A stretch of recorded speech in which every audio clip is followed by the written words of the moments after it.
All right, we're back. Welcome. Hope everybody either took the lunch break on Dave's or we have a dog joining us on this presentation.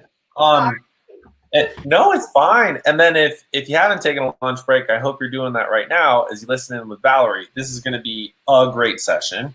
Valerie has years and years of experience in financial analysis and data reporting and on helping businesses get their finances in control.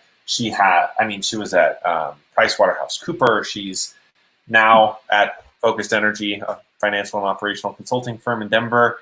And I'm so excited to have her here for this 1 o'clock session about taking control of your finances. So I'm going to get out of your hair and turn it over to you, Valerie. Take it away. All right. Thanks, Morgan. I apologize for the dog. That is my dog, and he's guaranteed to speak up at least 1 or 2 more times during this call. Thank you, everyone, for joining today. So we're going to talk about taking control of your finances from the start. So really a focus on, where I have seen in the past, mistakes or things that were overlooked in the beginning and how they impact down the road, and hopefully give you guys some guidance so that you can avoid some of those mistakes. Morgan, thank you for the introduction. You did a really good job of summarizing my past. I put in my slide here because I figure if I'm giving you advice, you ought to know who I am and why I can speak to this. So as Morgan said, my background, I've been with Big Four accounting with PwC. I worked on Fortune 500s and a lot of not-for-profits. I have my master's in accounting. I have a CPA, kind of the traditional accounting finance track in the beginning. I've been heavily focused on consumer packaged goods. I worked for a lot of large food companies, Noodles and Company, Wild Oats, Whole Foods. And really in the last, half of my career here, the last decade, I started going to smaller and smaller companies. I've really gravitated towards high growth, mid-sized companies, and then also startups. The last couple years of my career, I transitioned into consulting. So, I help anywhere from, most of the time I have about 5 or 6 clients, and then my company, Focused Energy, we have about 25 clients in different early to mid-stage growth. We do a lot of transactional work, so due diligence with companies, either preparing for a Series A or a Series B or going through a transaction. So a lot of the information I'll give you today, will help you down the road. You might not be thinking of a Series A funding yet, but if it's going to be there, you want to be prepared for it. And then a little personal, I live in Longmont, Colorado. I've been in the Boulder area for about 17 years and Longmont for the last 3. And outside of doing all these numbers, I'm an outdoorsy person like most of us in Colorado. I have dogs and horses and hike as well. And then my background, I thought about finding a better presentation place. And then I thought, well, this is kind of reality, right? Like with COVID, we're all working from home. And in my house, we had one home office. And so we had to kind of improvise. And I have the unfinished home office. So I thought this is a little bit more reality for us right now. So I would just keep with it and show it. Today's goals. So what do we want to get out of today? So 3 of them really high level overview for business owners to think about when forming. So I'm not going to give you all the answers today, but I'm going to give you a checklist of things that, you might want to check with your tax CPA and attorney you work with, but just things to keep in mind that done correctly today save you time down the road. 2, the understanding of the value of setting things up correct from the start so you don't have to come back and redo anything. And then 3, the practical side of it is a review of systems. And so I'm going to give you some input on what I typically like to see for an early stage business, kind of the nuts and bolts, and then also some additional options that are out there. Again, no straight answers for you, but a lot of things to look into as you're getting your business up and running. Okay, why is this relevant for you as an owner? And really there's 2 pieces to this. So there's the today, why does this provide value for you today to understand this presentation? And then there's the future of how does this set you up better for things down the road? So today, I think the biggest, most valuable piece out of this presentation is When you understand your numbers, you have a peace of mind. You have a peace of mind about both your business, and I'm guessing since most of you are in startups or your own small businesses, your business really affects your personal. And so knowing your numbers really gives you a peace of mind of where you're at. For Focus Energy, we get called in so many times on startups where the owner and the founder just don't know where they are. They don't know if it's good or bad, and that creates a lot of anxiety. And so just knowing your numbers gives you a peace of mind. We're going to talk a lot about systems that save you time, and so that really allows you to focus on the business and not the day-to-day accounting. Is your vision aligned with your actual results? I think this is very important. You're going to see this in the today and the future column, but having numbers, so having your system set up so that you get the data you need to know, is what you have in mind, like what you want your business to be, is that actually happening? And if it's not, being able to understand why not. Setting measurable milestones, know when you're ready for the next step. So some examples would be, are you ready to hire an employee? Are you ready to look at taking out a loan if you're going into a high growth stage? And a very practical example of what has been happening in the last 3 months would be the payment protection loans and then some of the other relief packages. We saw a lot of small businesses coming to Focus Energy because they were going to apply for PPP loans and they didn't have the data, or they didn't know how to get the data that was needed for the application process. And then now, while it's not clear cut what the tracking and reporting requirements for the forgiveness will be, we have ideas of what it will be. But a very practical example of the companies that had that data ready to go were getting their funding very, very quick turnaround. And those that didn't ended up in the second round of funding. And that obviously created a lot of anxiety if you missed the first round and went to the second round of funding. Looking out into the future, the biggest thing is fundraising, and I've listed out here, fundraising can take the form of many, many ways. A lot of us don't think about self-funded, but the reality is most of your businesses are self-funded. If your money wasn't in your business, it'd be somewhere else. And so back to that peace of mind, if you're self-funding, you want to understand your numbers. If you're asking friends and family, a lot of time our first round of funding is from friends and family. Like, you want to be able to show them where you are today, as well as where you're going. And then banks and investors obviously require a lot more detailed information. Here's that vision alignment again. So we saw it in the today, but in the future, it's really that vision alignment with your actuals and being able to look at your forecast. So like a now through the 2 to 5 year view. And again, just making sure that what you're envisioning for your business, what you want it to be, that your numbers are pointing you in the right direction. You're either on track or you're not.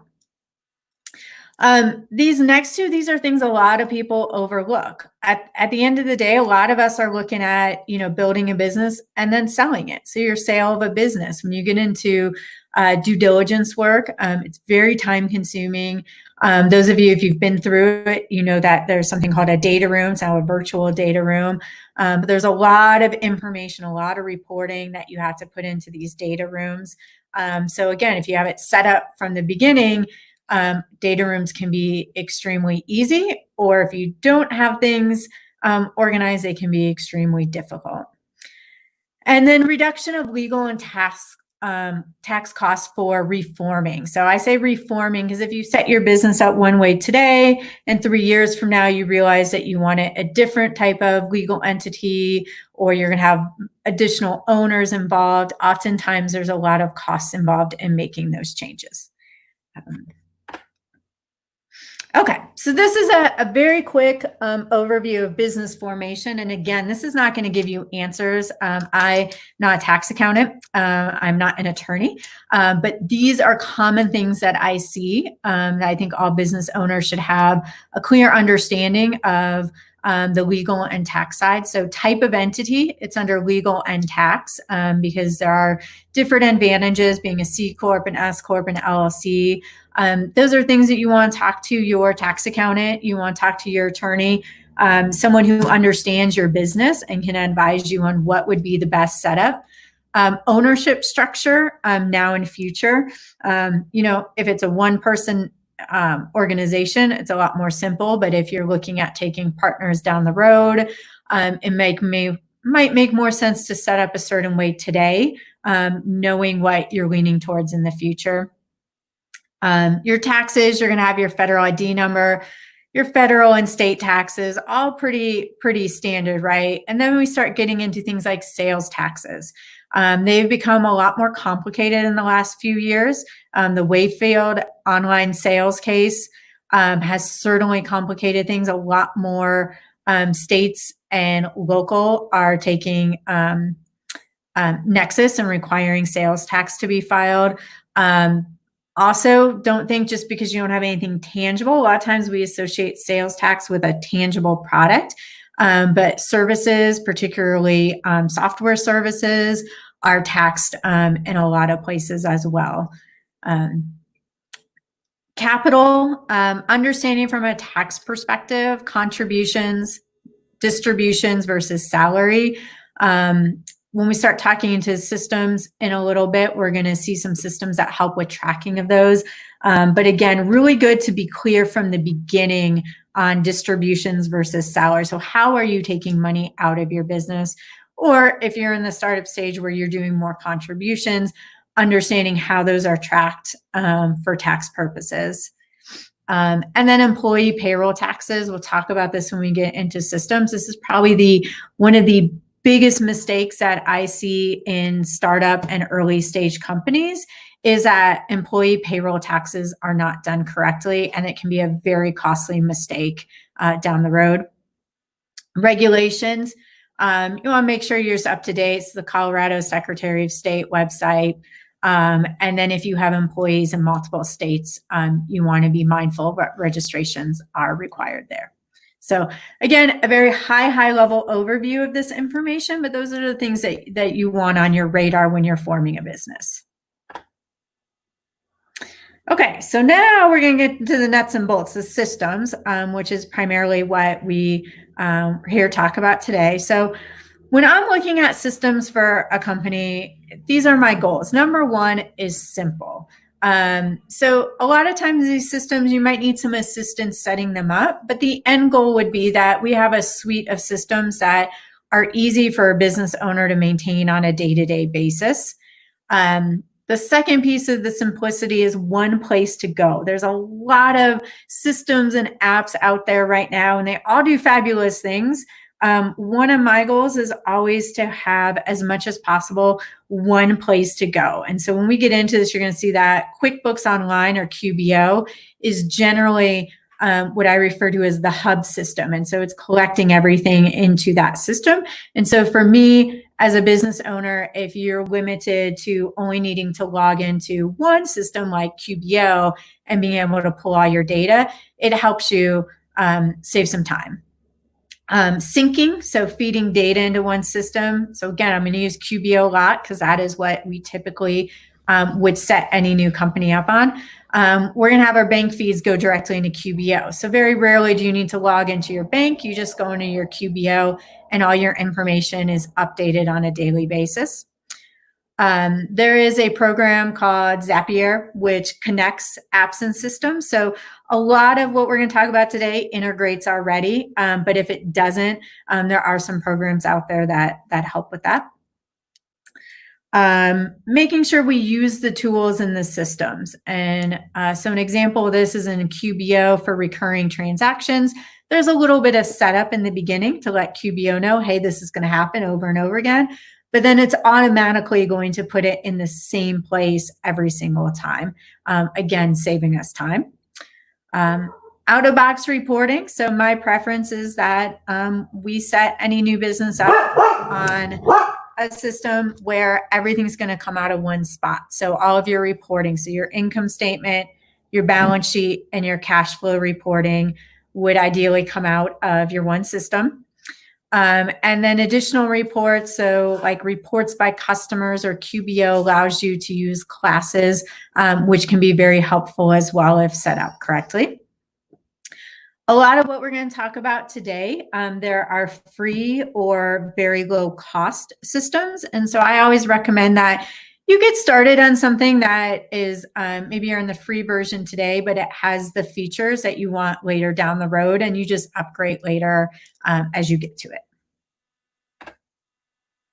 Okay, so now we're in the kind of meat of things. So I'm going to start going through some systems that I have found very helpful for early stage companies, and even into mid-size. So QuickBooks Online is an accounting software. I refer to it early as the hub of all data. And so to me, as an accountant, QuickBooks is where I'm feeding all the data into. QuickBooks is great for small companies, all the way up to mid-size. I have some companies that are upwards of 30 million in sales that are still running off QuickBooks Online. QuickBooks has multiple levels, and so that's another one where you can set up today at a fairly low cost, and as you need more features, you can just upgrade.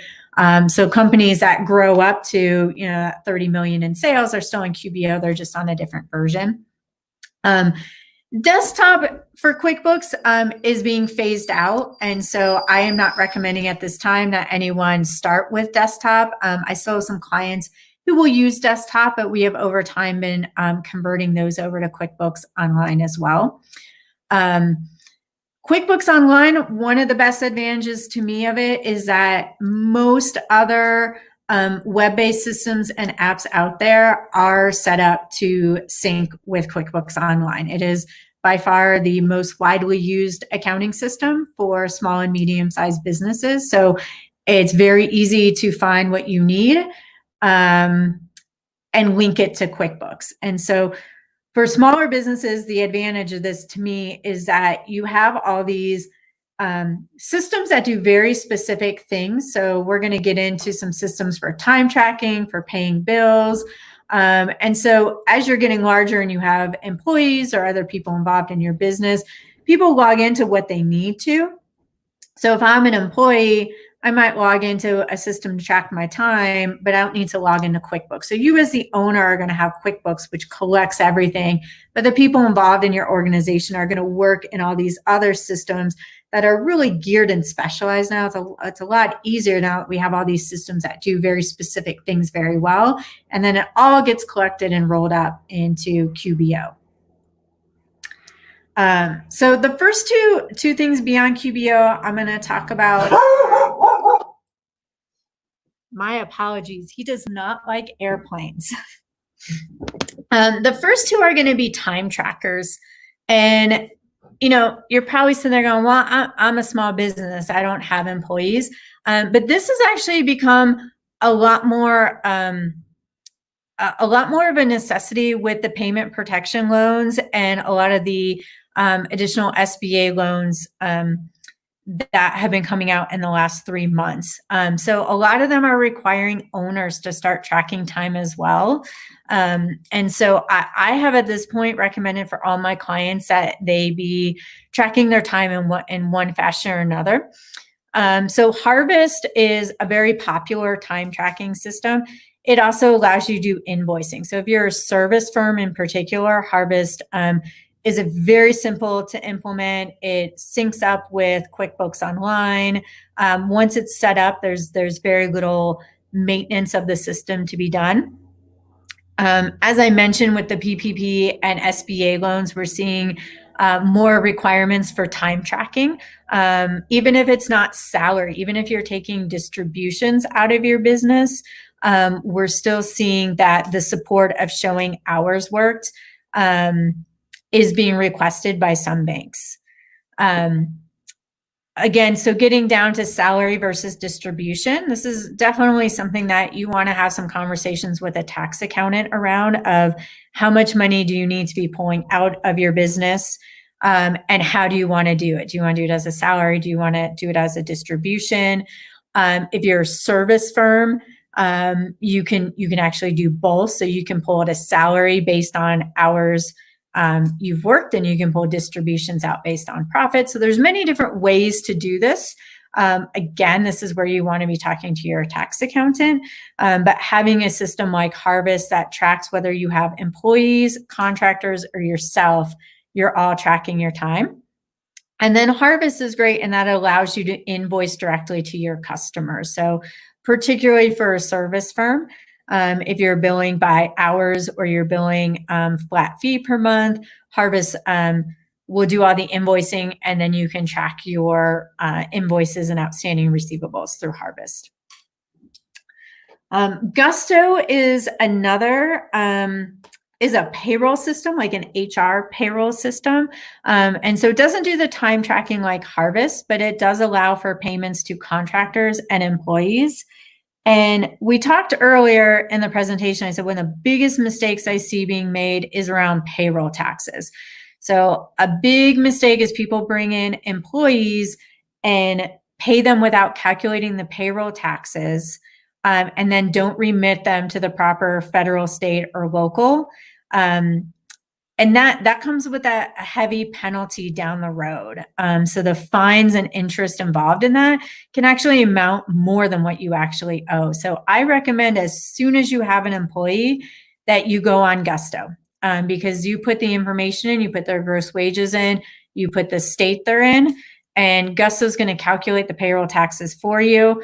It's going to collect the taxes, and it's going to remit them and file your reports for you. And so then you log into Gusto, you can see that quarterly payments are made, quarterly reports are made, and then if there's any issue down the road, you just go back to Gusto and you go, nope, we filed that, print out the report, and it's there. So you can see I've got the 3 stars next to that payroll taxes, because that one's, I think, just a really important system to have correct from the beginning.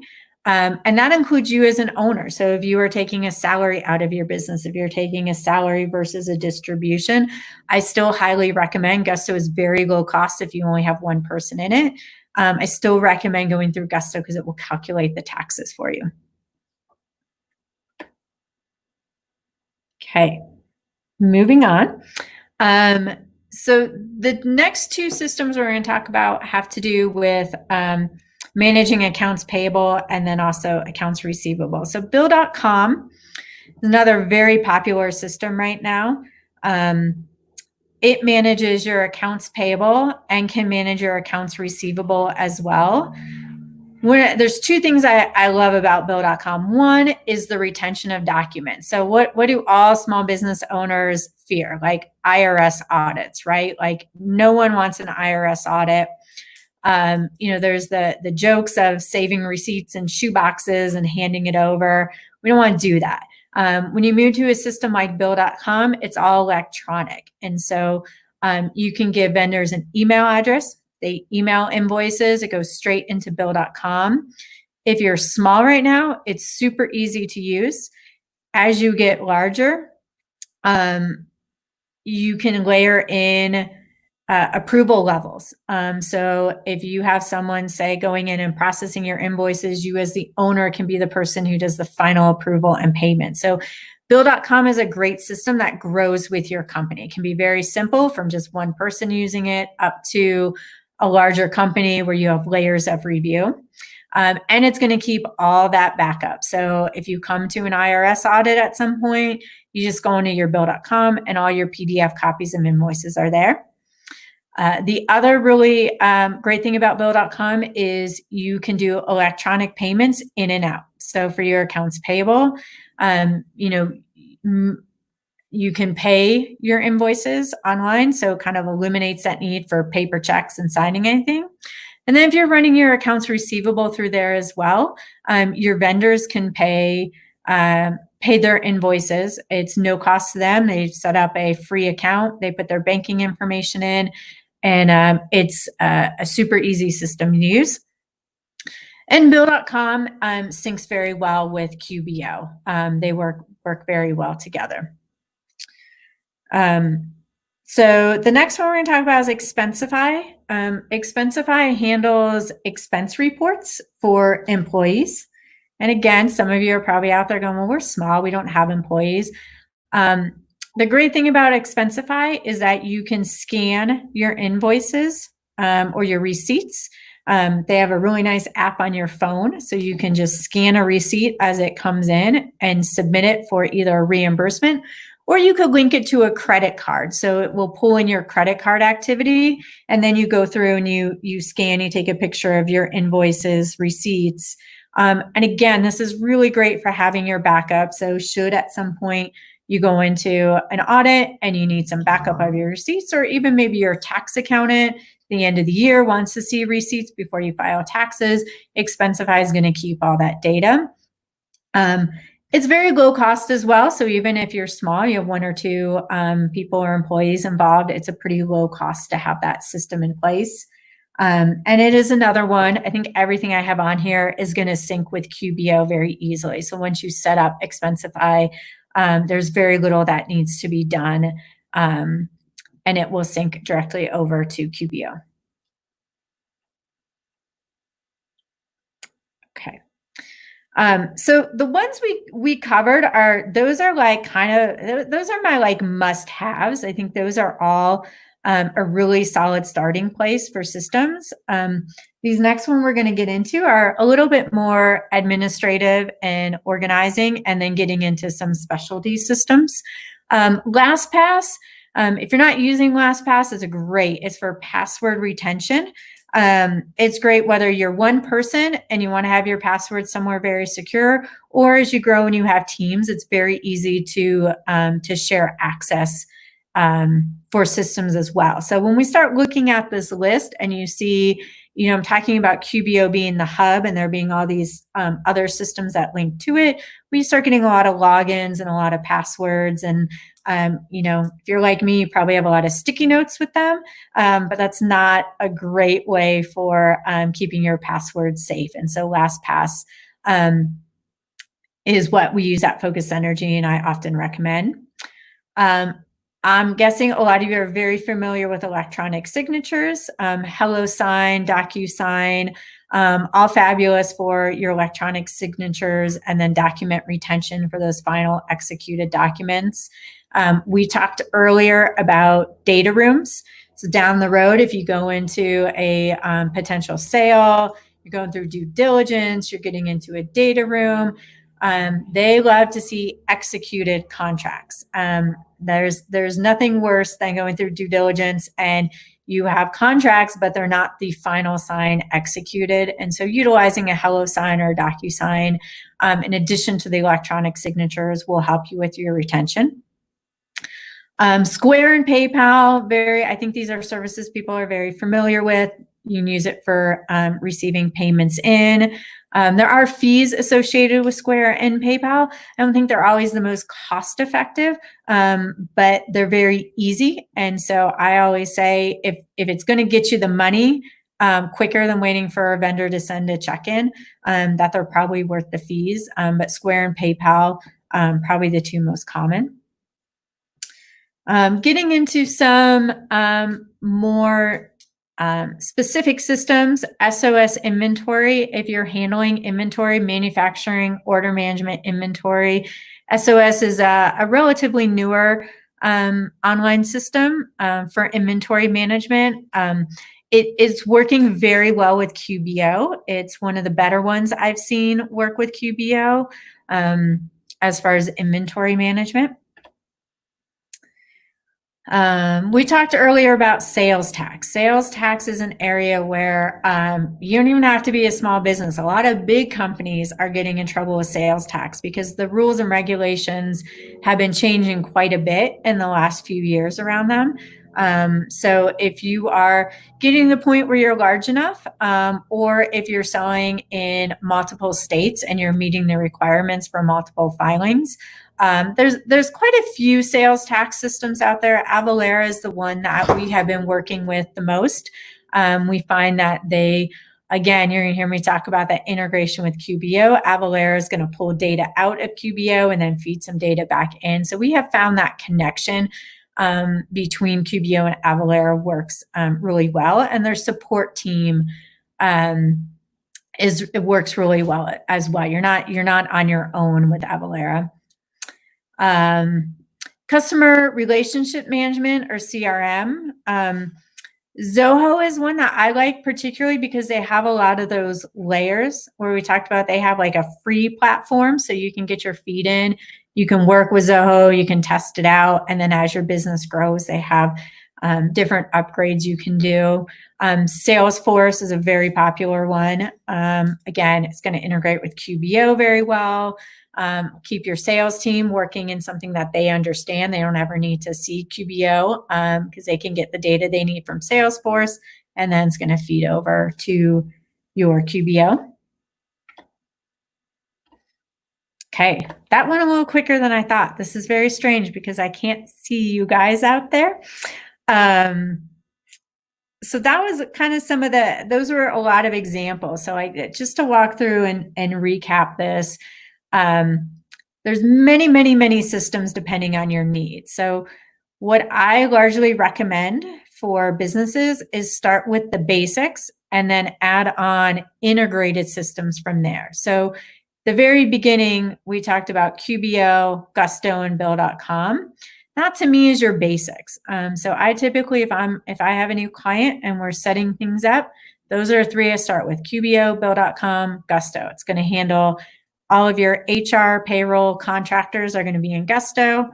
All of your AP is going to be through Bill.com. And then QBO is, again, your hub. That's where everything's going to get pulled in. And we're going to set up the reporting so you can pull out what you need from QBO. Once you get past those, this is going to be very industry specific, right? So if you're manufacturing, you're going to need something to handle inventory. If you're a SaaS company, you're going to need something to handle all your contracts. And so it sounds very simple, but the good old Google search, once you have the basics set up, searching for add-ons is pretty easy. QBO, recommended systems and apps. So QBO, as part of their website, has a section where they discuss what systems they integrate with. I typically like to start there because I like integrated systems with QBO. If you find something that works really, really well for you, but is not connected to QBO, there is that Zapier, which does allow you to connect systems that aren't set up to integrate with each other. Okay, so now we're down to how do we do? So these were the three goals I started with, and we went through fairly quickly some examples of different systems that are out there.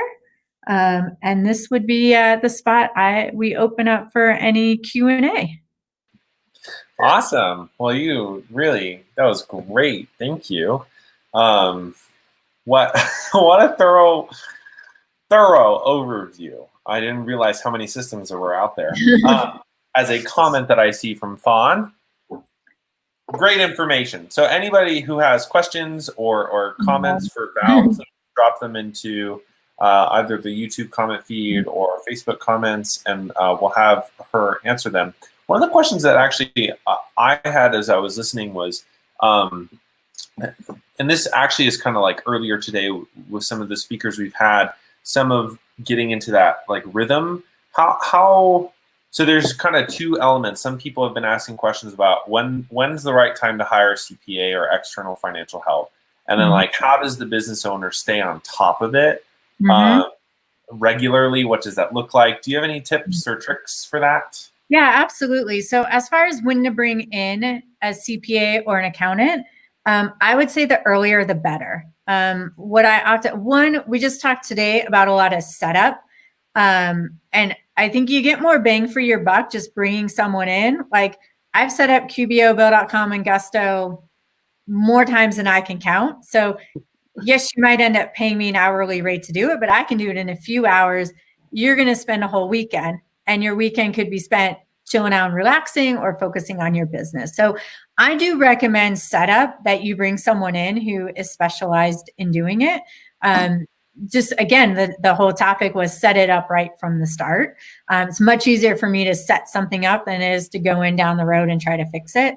I think as far as a tax CPA, again, the sooner the better. I see a lot of small mid-sized companies that, 2-3 years in, have to do a lot of restructuring because of the way they initially set it up. Again, it might have been easy, might have been super low cost, but it had a short-lived life. And then they have to do some restructuring, or maybe you lost out on some tax benefits. So I think the sooner the better. As far as the rhythm, again, a lot of that's a little dependent on the business and the cadence of the business. If your systems are set up right, I think, a lot of owners are good to go in once a week. I recommend the schedule, like put it on your calendar so it doesn't get overridden, the 2 to 3 hours a week where you go in. The beauty of QBO is you go in and you hit update, and it updates and it pulls everything you're connected to. It's like all your banking, it's going to pull that information in. It's going to pull in from your Gusto, your Expensify.